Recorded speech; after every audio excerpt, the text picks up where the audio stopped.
Hello everybody, कैसे हैं आज आप सब। और सबको मेरी तरफ से नमस्ते, सत श्री अकाल, सलाम। आज हम लोग यहाँ बाहर आए, सोचा कि यहीं पे बैठ के बात करते हैं क्योंकि मौसम अच्छा था और हमें लगा कि बहुत अच्छा होगा, यहाँ बैठते हैं और अच्छे से बात करेंगे। लेकिन यहाँ कुछ काम हो रहा है और पीछे जो काम हो रहा है उसकी आवाज़ें आपको आएंगी कि बहुत सा ऐसे चीज़ें वो लोग उठा उठा के रख रहे हैं और कुछ ऐसी चीज़ों की आवाज़ आ रही है। तो मैं कोशिश करूँगी कि एडिटिंग करने में अगर मैं इस आवाज़ को निकाल सकी तो निकालने की कोशिश करूँगी, वरना हम लोग अपनी कहानी को आगे बढ़ाते हैं। अब आप साथ-साथ में उनकी बातें भी सुनते जाइए। जी, ओके। तो मैंने आपको लास्ट जो वीडियो डाली थी, जो कहानी कहाँ तक थी, उसमें था कि मेरी माँ अब हमारे साथ नहीं है और वहीं पे बाद में जो हुआ सारा कुछ वो बताया था आपको। और अब क्या हुआ कि हमें वापस जाना है, लेकिन सब लोग कहने लगे कि कुछ देर अभी तुम लोग रुक जाओ। तो हमने कहा चलो अभी 2 महीने हैं तो क्रिसमस वग़ैरह आने वाली है, न्यू ईयर आने वाला है, तो देखते हैं अगर हम लोग साथ रह लें। तो हम लोग वहाँ रुके और इतनी देर में मेरा छोटा बेटा वो भी साथ आ गया वहाँ पे। कुछ देर के लिए ही आया और वहाँ हम लोग रहे और जो न्यू ईयर हुआ उसके बाद मेरा बेटा तो पुनीत को लेके वापस चला गया और उन्होंने प्लान किया हुआ था कि वो लोग बाद में वापस फिर से आएँगे। तो मुझे मेरे बड़े बेटे ने, जो दूसरे शहर में रहता था, उसने मुझे कहा कि मैं उसके पास आ जाऊँ। तो कुछ देर मैं अपने भाइयों के पास रहने के बाद मैं अपने बड़े बेटे के पास वहाँ चली गई और वहीं पे उस वक़्त टाइम था मेरे ख़्याल से जुलाई का टाइम था। तो मैं जी पहली दफ़ा कार रेंट की और अकेले रात को कोई 7 बजे के करीब भाई मुझे कहता है मैं तेरे को हाईवे तक छोड़ आता हूँ, जो हाईवे मतलब जो मोटरवे होते हैं। तो उसने मुझे वहाँ तक छोड़ा और उसके अंदर गाड़ी के अंदर मैप वगैरह सब कुछ डाल दिया था। फ़ीड कर देते हैं जैसे सोचें कि एक छोटा-सा लैपटॉप है। आजकल तो हर जगह ही ऐसी गाड़ियाँ भी आती हैं जिनमें मैप होता है, तो हो सकता है आपने भी देखा होगा सबने। तो उसमें जी रास्ता लिख दिया और मुझे पता है और गाड़ी चलाना वहाँ पे मुश्किल नहीं है। जब आप हाईवे पे जाते हो तो तकरीबन खाली सड़कें होती हैं। तो मैंने जब भी वहाँ अमेरिका में रही और जब भी मैं ऐसे लंबे सफ़र पे गई तो मैं अकेली होती थी। और अमेज़िंग बात ये थी कि जब भी मैं अकेली होती थी, मुझे नहीं पता होता था, लेकिन जैसे ही मैं ड्राइव करना शुरू करती थी, तो सामने विंडो से बाहर ऐसे देखती थी तो एक पूरा फुल मून, चाँद पूरा का पूरा सामने और पूरी रात वो चाँद मेरे साथ चलता आ रहा है। और चाँद से मुझे बहुत लगाव है और उस पे मैंने ढेर सारी शायरी भी की हुई है और बहुत बातें भी उससे करती रहती हूँ, तो मेरा सफ़र अच्छा कट जाता है। अब ये भी मेरे लिए एक तरह का एक करिश्मा है, उस खुदा की तरफ से कि तू अकेली नहीं है, मैं तेरे साथ-साथ चल रहा हूँ। तो यही करते-करते सफ़र कट जाता था। 12 घंटे का सफ़र था, पूरी रात जैसे मैंने अकेले कार चलाई। शाम को 7 बजे के करीब चली थी मैं और सुबह 7 बजे पहुँच गई। कोई पता नहीं था उस इलाके का, कुछ भी नहीं, लेकिन 12 घंटे गाड़ी चला के मैं पहुँच गई। और पुनीत और बेटा ये लोग लंदन में थे और बेटे के पास गई, उनसे मिली, सारा कुछ, जगह अच्छी लगी, बहुत नाइस था। और उसके बाद अगस्त में मेरे कज़न के बेटे की शादी थी यहीं अमेरिका में। तो जुलाई में वो लोग मेरी एक दूसरी कज़न बड़ी वाली, उसके हस्बैंड और साथ में छोटी कज़न, उसके हस्बैंड, छोटी कज़न नहीं आई थी। बड़ी कज़न थी, छोटी कज़न बाद में आई। तो उनके जो मेरे मामा के बेटे भी हैं, ये मेरी मामा की बेटियां हैं, ये पहले आ गई थी 1 महीना। तो जुलाई में, जून एंड या जुलाई में कुछ ऐसे आए थे। तो जुलाई में मामा के बेटे की जो आगे बेटी है, सो मामा की पोती होगी, उसकी शादी थी। तो इसलिए सब लोग आए हुए थे और सब लोग घरों में कार्ड वगैरह बाँटने शादी के और मिठाई देने वो सब करने जा रहे थे। तो मैं तो वहीं थी बेटे के पास, मैं दूर थी थोड़ा। तो जी, क्या हुआ कि मेरी जो बड़ी वाली कज़न है, उसके हस्बैंड कुछ ठीक नहीं रहते थे। एक तो पहले भी उनकी 2 बार हार्ट की सर्जरी हो चुकी थी और उनको डायबिटीज़ भी थी और उनको डिप्रेशन भी, बहुत बुरा डिप्रेशन था। तो एक दिन मेरी मामी और लड़कियां ये लोग सबके घरों में मिठाई वगैरह बांटने गए हुए थे। तो वापस जब घर आए तो मेरी कज़न के हस्बैंड वो उनको ज़मीन पे पाया, तो उनको होश नहीं था। तो फटाफट उनको लेके हॉस्पिटल गए और उनकी हालत था कि जो मेरी माँ की हालत थी। और डॉक्टरों ने उनको जवाब दे दिया कि आपने जिसको बुलाना है आप बुला लें, क्योंकि बच्चे उनके सब यूके में थे। एक ही बेटा है उनका और उनकी 3 बेटियां हैं। वो लोग बाद में आने वाले थे शादी पे। तो ये कहा गया कि नहीं, आप बुला लें अपनी फैमिली को। और मुझे भी खबर मिली, मैंने फिर गाड़ी उठाई और बच्चे साथ में जो भी आ सकता था, और 12 घंटे का सफ़र करके सुबह 4 बजे जब हॉस्पिटल गई तो हॉस्पिटल में कोई था नहीं। फिर घर गई तो पता चला कि वो ऑलरेडी हमें छोड़ के जा चुके हैं। तो ये काफ़ी दुख हुआ कि अचानक से ऐसे, और वो हमारे घर की रौनक थे। बहुत ज़्यादा सबसे प्यार और बहुत ज़्यादा अच्छी नेचर होती थी उनकी। डिप्रेशन के कारण वो लोग वो हमारे भाई जो हैं थोड़ा चुप हो गए थे, लेकिन उसके पहले हर कोई उनसे मिलना चाहता था। इतनी अच्छी नेचर थी उनकी, हर वक्त हंसते रहना, मजाक करते रहना, जोक सुनाते रहना और सबको अपने घर में इनवाइट करना। बहुत अच्छी नेचर थी उनकी। मैं भी जब यूके से आई थी तो मैं यहीं अपनी उस बहन के पास और ये भाई जो फोत हो गए उनके घर में मैं रही थी, और उन्हीं के घर से मेरी शादी हुई थी। तो काफ़ी क्लोज़ हैं हम लोग। तो वो बात गुजरी, तो अब उसके 1 महीने बाद मेरे मामू की छोटी बेटी के बेटे की शादी थी। तो अब कैसे करें, क्योंकि ये बड़ी बहन है, इसके मियाँ अब जा चुके हैं, इसके हस्बैंड नहीं हैं। बहुत अपसेट हैं घर में सब, लेकिन शादी पहले से, जगह सब पहले से बुक हुई हैं और यूएसए में आके शादी होनी थी। तो 1 महीने का टाइम था बीच में। मैं फिर वापस अपने बेटे के पास और फिर वापस आई, और उस बीच में मैंने अपने बेटी को बोला कि जब वो आ रही है तो घर से सारा अपना ठीक से सामान वगैरह सब चीज़ें लेके आना।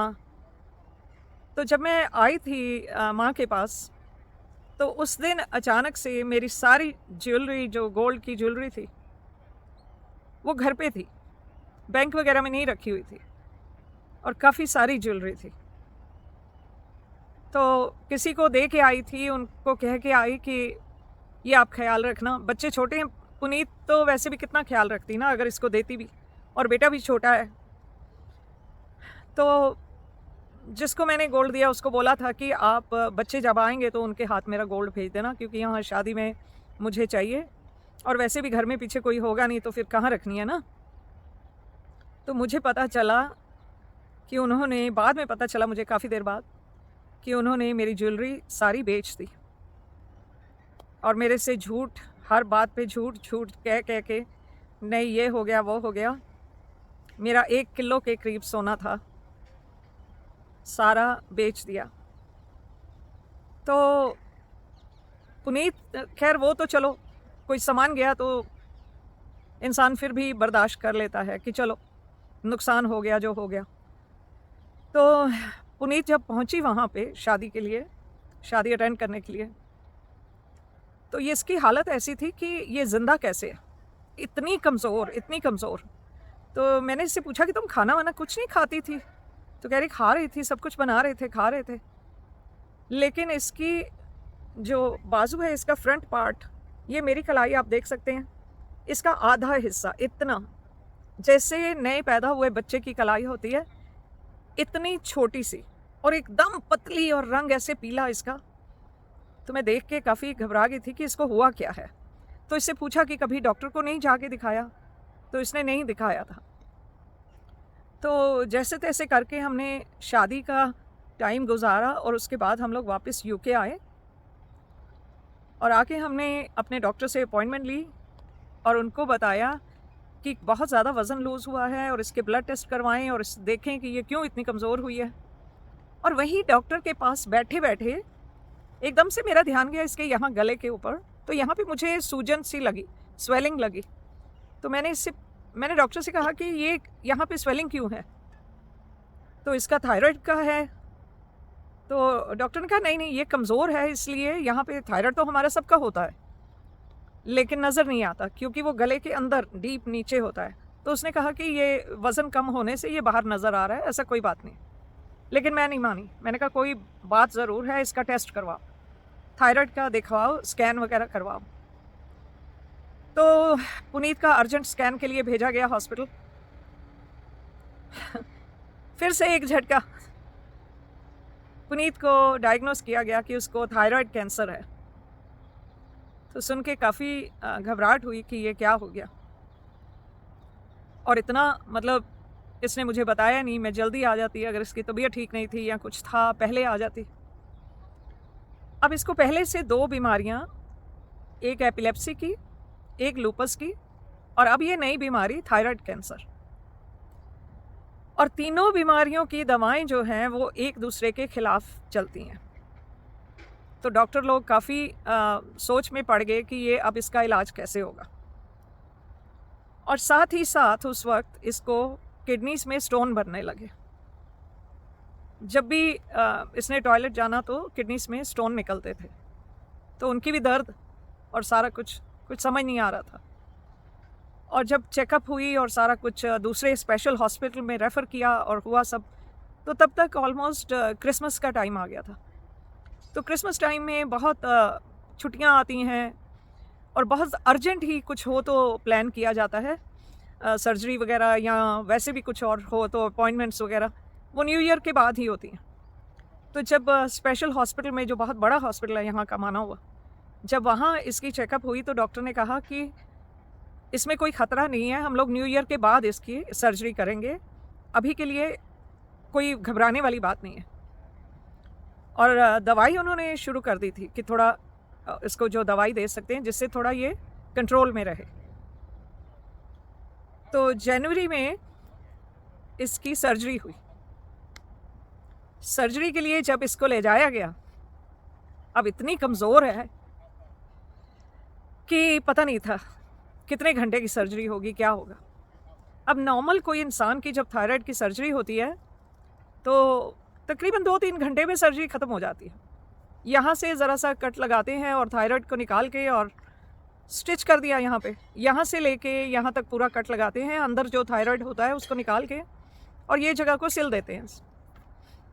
तो इतना कोई मुश्किल भी नहीं है। लेकिन यहाँ कैंसर है, कैंसर की वजह से उनको बहुत ध्यान से सर्जरी करनी थी। तो डॉक्टरों से पूछा कि कितना टाइम लगेगा, तो कहने लगे हो सकता है 3-4 घंटे लग जाए। तो ठीक है, अब क्या कर सकते हैं। पुनीत को जब हमने 3-4 घंटे का कह के उसको प्यार किया, उसको भेजा, तो अपनी तरफ से हमने उसे ऐसे भेजा था कि पता नहीं वापस नहीं आएगी। और मैंने साफ इसको कह दिया था, ये बैठी है मेरे साथ, आज भी बैठी है मैं आपको दिखाती हूँ, ये देखें कितनी प्यारी लग रही है ना। इसने भी कल बाल कटवाए हैं, मैंने भी कटवाए हैं। तो पुनीत को मैंने बहुत हिम्मत करके ये कहा कि बेटा देखो, हम नहीं जानते कौन सा दिन हमारे लिए आखिरी दिन है, और ये मेरे से भी ज़्यादा स्ट्रॉन्ग है, और ये स्पिरिचुअल बातों में मेरे से भी ज़्यादा स्ट्रॉन्ग है। तो मैंने इसको ये समझाया था कि बेटा, हमें नहीं मालूम हमारा कौन सा आखिरी दिन है इस दुनिया में, अगर तुम यहाँ वापस आओगी, हमारे बीच वापस आओगी, तो वो हमारे लिए एक बोनस होगा, और अगर तुम नहीं आ सकोगी वापस तो हम यहीं से एक दूसरे को अलविदा कहते हैं, और हम मिलेंगे जब बाद में, जब मैं भी जाऊंगी, मेरा भी टाइम आएगा। बहुत सेंसिटिव बात है किसी को ये कहना, स्पेशली उस बच्चे के लिए जिसको आपने पूरे 9 महीने प्रेयर करके मांगा हो कि मुझे बेटी चाहिए। अब इसके सामने बैठे हुए इमोशनल हो जाओ और आप लोग भी रोने लगो, तो मुझे आज बहुत स्ट्रांग होना पड़ेगा, सेम उसी तरह जैसे उस दिन सर्जरी के वक्त स्ट्रांग थी। तो मेरी कज़न मेरे साथ थी, मेरा बेटा मेरे साथ था, और एक और फ्रेंड थे, वो भी साथ थे। तो पुनीत सर्जरी के लिए ले जाया गया इसको, सुबह निकल गई, दोपहर निकल गई, शाम हो गई, और हम लोग फिक्र कर रहे हैं कि भाई अभी तक सर्जरी ख़त्म नहीं हुई है, क्या हो गया। तो 10 घंटे बाद सर्जरी ख़त्म हुई। 10 घंटे इसको एनेस्थीसिया दे के इतनी छोटी सी जान को सर्जरी होती रही। एक इतनी पतली सी यहाँ से छोटी सी नेक को काट के उसमें सब डॉक्टर लगे हुए हैं कैंसर को निकालने के लिए। बहुत लंबा वक्त है। अगर सोचें 10 घंटे एक बंदा बेहोश पड़ा है और उसको ज़रा ज़रा करके उसका कैंसर सब निकाल रहे हैं। तो हमें डॉक्टर्स ने बताया कि सर्जरी ऑलमोस्ट कंप्लीट होने वाली है, हम लोग बाहर आके आपसे बात करेंगे। तो 10 घंटे के बाद जब सर्जरी ख़त्म हुई, इसको कमरे में ले जाया गया और इसके गले से यहाँ से 2 लंबी लंबी पाइप लगी हुई थी जिनमें से ब्लड निकल रहा था। क्योंकि जब इतना बड़ा सर्जरी हुई है तो अंदर सब जगह से ज़ख्म में से खून निकलता है, और अगर उसको अंदर रोकते हैं, अब अंदर की तरफ तो उनका बैंडेज वगैरह नहीं कर सकते हैं ना, तो बाहर से स्टिच कर दिया, अंदर स्टिच कर दिया, लेकिन फिर भी काफ़ी सारा ज़ख्म है तो वो वहाँ पे पाइप्स डालते हैं दोनों तरफ, उनमें से जो एक्स्ट्रा ब्लड है निकलता रहे आहिस्ता आहिस्ता। तो काफ़ी तकलीफ़ वाला है कि गले के अंदर पाइप आपकी लगी हुई हैं, तो वो कैसे, बच्चे को कैसे फील होगा। अब एक बहुत बड़ी गलती हुई डॉक्टरों से कि कमरे में 3 पेशेंट थे और एक को बहुत बुरा निमोनिया था, उसको बहुत खांसी आ रही थी। वो पुनीत के एक तरफ बेड के थी और दूसरी तरफ एक और पेशेंट था, दोनों की सर्जरी हुई थी और पुनीत को मिडल में बेड मिला और पुनीत को इमीडिएटली इन्फेक्शन हो गया क्योंकि इसकी इम्यूनिटी इसके लूपस की वजह से और इसको जो अब थायराइड कैंसर हुआ है उसकी वजह से इसकी इम्यूनिटी बहुत कम हो गई थी, ये इन्फेक्शन को फाइट नहीं कर पाई, तो इसको निमोनिया हो गया। बहुत ही क्रिटिकल टाइम हमारे लिए आ गया। तो डॉक्टरों से मैं खूब लड़ी उस वक्त कि आपको इसके केस का पता है और आपने इसको वार्ड में ऐसे जहाँ 3 पेशेंट हैं क्यों डाला। तो इमीडिएटली फिर उन्होंने इसको शिफ्ट किया और उनकी डॉक्टर्स की आपस में मीटिंग होने लगी। तो मैंने उनसे जब सवाल किया कि क्या बात है, तो उन्होंने कहा हमें समझ नहीं आ रही कि इसको ट्रीट कैसे करें क्योंकि इसकी एक मेडिसिन दूसरी मेडिसिन के अगेंस्ट काम करती है। एक को ठीक करते हैं तो दूसरी बढ़ जाती है और उसको रोकते हैं तो ये पहले वाली जो है ये ठीक नहीं है। कह रहे ऐसा केस हमने कभी नहीं देखा है जिसको ये वाली बीमारियां एक साथ हों। तो पुनीत के साथ रोज़ाना हॉस्पिटल और जैसे तैसे करके इसका कंट्रोल हुआ, ठीक हुई, इसका निमोनिया वगैरह कंट्रोल हुआ। तो इसको छुट्टी दे दी, घर आए, इससे कुछ खाया नहीं जा रहा, गले में इतना दर्द है कि कुछ भी खाया नहीं जा रहा, तो वॉमिटिंग आ रही है, अगेन बहुत हालत ख़राब हो रही। फिर से हॉस्पिटल लेके गए और तब आई थिंक ब्लड दिया था, यू हैड ब्लड ट्रांसफ्यूजन। वो लोग कह रहे थे शायद ब्लड लॉस हुआ है, शायद देना पड़ेगा ब्लड, बट उन्होंने इंस्टेड इसको कुछ नरिशमेंट की ड्रिंक्स हैं वो देनी शुरू की और तब ये 1 महीना हॉस्पिटल में रही और इसके गले से कुछ निकलता नहीं था और डॉक्टरों को ये शक पड़ रहा था कि ऑपरेशन करते वक्त शायद इसकी कोई नर्व कट गई है, कोई ऐसी नस कट गई है जिसकी वजह से हो सकता है ये कुछ खा पी ना सके। तो काफ़ी फिक्र वाली बात है कि सारी ज़िंदगी कैसे कटेगी,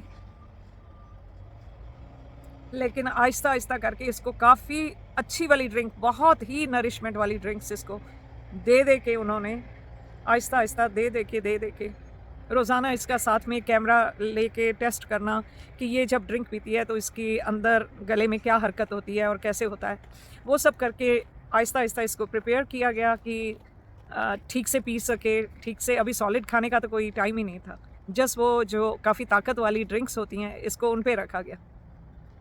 लेकिन 1 महीने के बाद अब वक्त आया इसको रेडिएशन देने का, क्योंकि जब तक ये थोड़ा संभलती ना तो इसको रेडिएशन नहीं दे सकते थे। कैंसर के लिए कुछ कैंसर ऐसे होते हैं जैसे ब्रेस्ट कैंसर है, जैसे थायराइड कैंसर है, इनमें कीमोथेरेपी नहीं होती है, इनमें रेडिएशन दी जाती है। तो अब पुनीत को रेडिएशन देनी थी। अब रेडिएशन का और एक झटका लगेगा, फिर कमज़ोर हो जाएगी।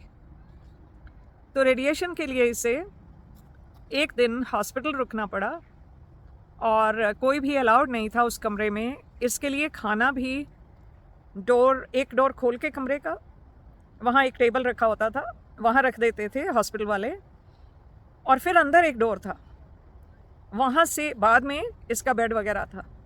तो क्योंकि रेडिएशन इतनी डेंजरस होती है कि जिसको रेडिएशन मिली है उसके पास अगर आप जाओगे तो आपकी बॉडी डैमेज हो सकती है। इंडिया में पता नहीं कैसे रेडिएशन दे के घर भेज देते हैं, आप लोग जाओ घर। तो रेडिएशन बहुत ही डेंजरस होती है। अब देखें, आप जब वो होता है, एक्सरे होता है, तो आपको एक गाउन सा पहनाया जाता है ना, तो वो गाउन जो होता है ऐसा एप्रन जैसा, तो उसके अंदर जो मटेरियल होता है ना, उससे होता है कि एक्सरे के अंदर रेडिएशन की रेज होती हैं, तो वो कहीं बाहर जाके किसी और को, जो लोग कर रहे हैं एक्सरा, उनकी बॉडी को डैमेज ना करे, और वो लोग स्क्रीन के पीछे खड़े होते हैं। तो इतनी डेंजरस होती है रेडिएशन। और जो कैंसर के लिए रेडिएशन दी गई वो तो बहुत पावरफुल होती है, और उससे दूसरे बंदे को बहुत नुकसान हो सकता है। तो उन्होंने हमें कहा कि आप जब घर भी इसको लेके जाएं तो इसको एक दिन अलग कमरे में, और इसका खाना ऐसे रख दें और कोई इसके कमरे में ना जाए। उसके बाद जो इसके कपड़े हैं वो भी अलग से धोने हैं, अलग उनको एक बैग में रखना है, दूसरे के कपड़ों को टच ना करे, उसमें रेडिएशन होगा। और जहाँ भी ये छुए उसको बहुत एहतियात से ग्लव्स वगैरह पहन के उनको साफ़ करना है। तो ऐसा होता है प्रॉपर रेडिएशन का। तो रेडिएशन हुई, काफ़ी कमज़ोर थी, आहिस्ता आहिस्ता करके फिर थोड़ा रिकवर शुरू हुई और उसकी दवा चलती रही। लेकिन इसको 2 बार फिर से कैंसर हुआ, वहीं थायराइड में। कुछ वक्त निकलने के बाद, इमीडिएटली नहीं, दवाई चलती रही, टेस्ट होते रहे, लेकिन 2 बार फिर कैंसर हुआ। सेकंड टाइम भी इसकी सर्जरी हुई और रेडिएशन मिला। सेकंड सर्जरी बहुत आसान हो गई थी, 1 घंटे में हो गई थी। बहुत थोड़ा सा ही अभी नज़र आया था तो उन्होंने सर्जरी कर दी, और उसके तकरीबन 1 साल बाद फिर से कैंसर आ गया, तीसरी बार। अब जब तीसरी बार कैंसर आया तो डॉक्टर्स बहुत वरिड थे कि ऑलरेडी इसको इतनी रेडिएशन मिल चुकी है कि ज़्यादा रेडिएशन से इसकी बॉडी खुद ब खुद ख़त्म हो सकती है। तो अब इसको हम रेडिएशन दें ना दें, और रेडिएशन से इसलिए इंसान मर सकता है क्योंकि रेडिएशन इटसेल्फ आपको कैंसर देती है। अगर बहुत ज़्यादा रेडिएशन होगी तो उससे भी आपको डर है। तो वो कहने लगे कि अगर हम रेडिएशन देंगे तो तब भी इसको कैंसर होगी, और अगर रेडिएशन दें और कैंसर को ख़त्म करने का सोचें लेकिन बाद में अगर ये ना रहे तो फिर क्या फ़ायदा। तो वो कहने लगे कि हम डिसीजन नहीं ले सकते हैं। तो काफ़ी मेरी आर्ग्यूमेंट हुई उनसे कि आप क्या चाहते हो कि फिर ऐसे ही कैंसर उसका बढ़ने दें और ऐसे कैंसर से चली जाए, इलाज ना करो। तो उन्होंने कहा कि हमें 1 महीने का टाइम दें, 1 महीना हम हॉस्पिटल के और डॉक्टर्स वगैरह से मीटिंग करेंगे, बाहर के जो और बड़े डॉक्टर्स हैं उनको बुलवाएंगे, उनके साथ हमारी बात होगी, तो डिसाइड करेंगे कि अगर इसका दोबारा से रेडिएशन दी जाए ना दी जाए, अगर दी जाए तो कितनी डोज दी जाए, कितना सेफ़ है इसके लिए। लेकिन जो भी होगा यह आखिरी बार इसकी रेडिएशन होगी, इसके बाद नहीं होगी। अब ज़िंदगी देने वाला भी रब है और ज़िंदगी लेने वाला भी वही है।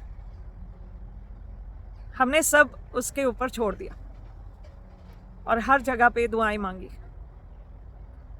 पुनीत ने खुद बहुत प्रेयर की, बहुत ज़्यादा दुआएं मांगी। इसने बस यही कहा कि अपने रब से यही कहा कि मैं आपसे प्यार करती हूँ, मैं आपकी सेवा करना चाहती हूँ, मैं आपकी तरफ लगना चाहती हूँ, लेकिन अगर मैं ही नहीं होंगी तो मैं कैसे करूँगी। तो 1 महीने का टाइम हुआ। 1 महीने के बाद उन्होंने हमें स्कैन के लिए बुलाया कि हम स्कैन करके देखते हैं कितना कैंसर बढ़ा है और कितनी रेडिएशन की ज़रूरत है, और उतनी रेडिएशन हम दे सकते हैं या नहीं दे सकते। तो महीना भर खूब दुआएं, हर जगह फ्रेंड्स दुआएं कर रहे थे, हम लोग खुद कर रहे थे, पुनीत कर रही थी। स्कैन करवाया और हमें ये कहा गया था पहले ही उससे स्कैन से कि आप स्कैन करवाने के बाद कल सुबह इतने बजे आना, तो हम उस वक्त रेडिएशन का करेंगे। तो हमने स्कैन जब करवाया तो पुनीत ने ये बात मुझे बाद में बताई। स्कैन करवा के हम लोग घर की ओर निकल पड़े। मैं कार चला रही थी, ये बैठी हुई थी अंदर। तो रास्ते में डॉक्टर्स का फ़ोन आया। वो कहते हैं कि आप चले गए हो घर। मैंने कहा हाँ, आपने कहा था कि स्कैन करवा के चले जाओ और कल आना। तो उसने कहा नहीं, कल नहीं आना। तो मैंने बोला क्यों, कल क्यों नहीं आना, कब आना है? तो कह रहे नहीं, अब आने की ज़रूरत नहीं है, आपने नहीं आना। तो मैंने उनसे पूछा कि भाई कैंसर ज़्यादा बढ़ गया है, ऑपरेशन की ज़रूरत है, क्या है? तो वो कह रहा है कि मैं आपको बता नहीं सकता, जो हॉस्पिटल के सीनियर डॉक्टर्स हैं, हॉस्पिटल की टीम जो आपकी है, वो आपको कॉल करेगी। तो मैं उस वक्त काफ़ी घबरा गई थी और मैं रोने लगी फ़ोन पे। तो मैंने उससे पूछा कि क्या कैंसर बहुत ज़्यादा बढ़ गया है? तो उसने कहा नहीं, मैं कमेंट नहीं कर सकता हूँ, आप वेट करें हॉस्पिटल के डॉक्टर की। तो पुनीत वहाँ बैठी हुई मुझे कहती है कि मैं आपको बताती हूँ क्या हुआ। तो मैंने कहा हाँ, मैं तेरी बात सुनती हूँ, पहले इनसे बात कर लेने दो। तो वो फ़ोन बंद किया। तो पुनीत ने मुझे किस्सा बताया। जब ये स्कैन मशीन में थी तो कहती है कि इसको सामने से एक लाइट नज़र आई, ऑरेंज कलर की लाइट, और बिल्कुल छोटी सी, बिल्कुल पतली सी लाइट, और वो फैलती गई और पूरी इसकी बॉडी, सर से पाँव तक पूरी इसके ऊपर वो लाइट चली गई। और इसके कानों में जो दुआ के लफ्ज़ हैं, जैसे कोई दुआएं पढ़ रहा है, वो लफ्ज़ इसके कानों में सुनाई देने लगे, जबकि वहाँ कोई म्यूज़िक नहीं चल रहा था। और ये कह रही है ऐसे लग रहा था कि बहुत ऊंची कोई गा रहा है।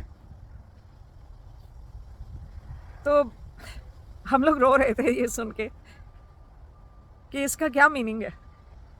मीनिंग समझ गए थे, लेकिन डॉक्टरों से भी कंफर्म करना था।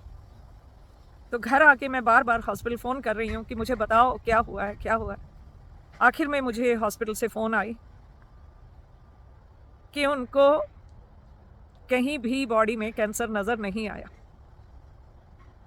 खुद ब खुद कैंसर गायब। कभी इस दुनिया में ये बात नहीं सुनी कि किसी को कैंसर हो और खुद ब खुद गायब हो जाए। रब ने सोचा कि इन्होंने बहुत टेस्ट दे लिए, बहुत कुछ देख लिया, हर बार ये लोग मुस्कुरा के हर चीज़ को कबूलते हैं और हर बात में शुक्रिया करते हैं, तो अब बहुत हो गया। और पुनीत का कैंसर बिल्कुल ख़त्म। अब उसके बाद पुनीत का लूपस भी जो है वो टेस्टिंग में इसकी बॉडी में नज़र नहीं आता। अगर ब्लड टेस्ट करते हैं तो उसकी बॉडी में नज़र नहीं आता, लेकिन केयरफुल रहना पड़ता है कि कभी भी वापस दिखाई दे सकता है। अब रह गई एपिलेप्सी। एपिलेप्सी के लिए डॉक्टर की फ़ोन आई थी कि लास्ट जो इसके टेस्ट हुए थे उनकी रिपोर्ट अब बन रही है और जल्दी वो हमें कॉल करके बताएंगे कि उसकी दवा लेते रहना है या उसकी दवा बंद करनी है, और वो ठीक है। अब रब ने 2 बीमारियां तो खुद ब खुद हटा दी। अब हम उस पे छोड़ते हैं कि ये तीसरी बीमारी भी वो ख़त्म करेंगे या अभी कुछ और टेस्ट बाकी हैं। सब उसी का दिया हुआ है, हम भी उसी के बनाए हुए हैं। जो दे वो सब कबूल है, और जब ना बर्दाश्त हो उस वक्त आपको हक है उसको कहने का कि मैं अब और नहीं सह सकती, और तब वो आपका ख्याल करता है, आपकी बात सुनता है। पर बात सिर्फ एक है, आपको अपना दिल साफ रखना पड़ेगा। आपको लोगों को धोखे नहीं देने, आपको हर वक्त झूठ एक्टिंग नहीं करनी लोगों को दिखाने के लिए कि मैं बीमार हूँ, मेरे को ये चाहिए, मुझे वो चाहिए, मेरी मदद कर दो, मुझे ये हो गया। किसी को धोखा मत दो, झूठ मत बोलो। इंसान तो माफ़ कर देगा, लेकिन ऊपर वाला माफ़ नहीं करेगा। ये दुनिया फ़ानी है और इस दुनिया से सबने एक दिन जाना है। अच्छे कर्म करोगे तो हर कदम में वो भगवान, वो रब आपका साथ देगा। अगर दूसरों को धोखे दोगे और दूसरे का इस्तेमाल करना चाहोगे तो जब उसकी मार पड़ेगी तो कोई बचाने वाला नहीं होगा। तो सबसे प्यार करें, सबके साथ ऑनेस्टली रहें, ऑनेस्टली काम करें। आई होप आप लोग आज की वीडियो से इतना मैसेज तो खुद ब खुद समझ गए होंगे कि जब इतना कुछ होने के बाद सब कुछ उसने अपने आप ठीक कर दिया, तो वो खुदा है यहाँ, सब देख रहा है। इसलिए मेरे दोस्तों, मैं आपसे कहती हूँ, ये मत सोचो आंटी को कुछ नहीं पता है, आंटी को कुछ जानना भी नहीं है, क्योंकि हमारा रब जानता है। मुझे जानने का कोई शौक नहीं है कौन कैसा है, वो रब जानता है कौन कैसा है। खुद को साफ रखिए, खुद को स्ट्रॉन्ग रखिए और हर एक से सच्चाई से प्यार करिए, सच्चाई से दूसरों के साथ जुड़िए। बहुत शुक्रिया साथ बने रहने का। आज की वीडियो बहुत ज़्यादा लंबी हो गई है, मैं कोशिश करूँगी इसमें से अगर कुछ पार्ट मैं फास्ट फॉरवर्ड करके अगर आप लोगों को सुना सकूं, लेकिन अगर मैं आज इसको यहाँ ख़त्म नहीं करती सारा, तो फिर से एक इसी किस्से को शुरू करना पड़ता। तो अपना बहुत सारा ख्याल रखिएगा और साथ बने रहने के लिए आपका बहुत बहुत शुक्रिया। और जो लोग आके मुझे डिसलाइक करने वाले हैं, तो आपका बहुत बहुत वेलकम है मेरी चैनल पे। आइए, बेशक डिसलाइक करिए, कोई प्रॉब्लम नहीं है, लेकिन अपने दिल में झांक के देखिए, क्या मैंने सच में आपका कुछ बिगाड़ा है, या आप जस्ट वैसे ही जेलस हो, वैसे ही नफरत करते हो। अगर वैसे ही जस्ट जेलसी है, then be careful, because one day you will have to pay for it. मुझे नहीं कोई फ़र्क पड़ने वाला, मुझे तो खुशी है आप आते हो, वीडियो देखते हो, फिर उसको डिसलाइक करते हो। लाइक करो या डिसलाइक करो, वीडियो तो देख ली ना, तो करो जो मर्जी करो, सबका वेलकम है, दोस्त भी दुश्मन भी सब वेलकम है।